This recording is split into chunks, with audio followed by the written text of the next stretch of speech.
Hey folks, this is your Chef Jasbir and welcome to the TheFoodXP kitchen. Today I will be making a sweet and savory bacon jam, and this jam is inspired by Chef Gordon Ramsay. This recipe takes no time to make, so without wasting any time, let's get started.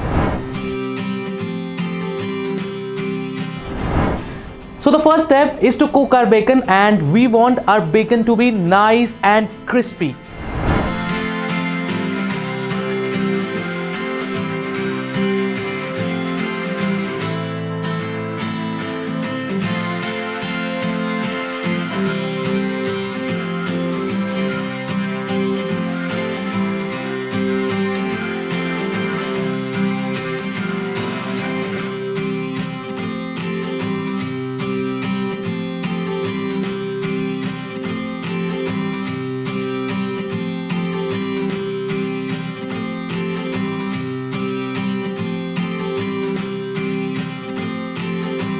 Next, we're gonna add sliced onion and we will cook it on a very low heat till it gets caramelized, and we will add all our flavoring agents into this like sugar, coffee, maple syrup and lots more.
So our bacon jam is ready. Let's serve it with some crispy toast along with some scrambled eggs.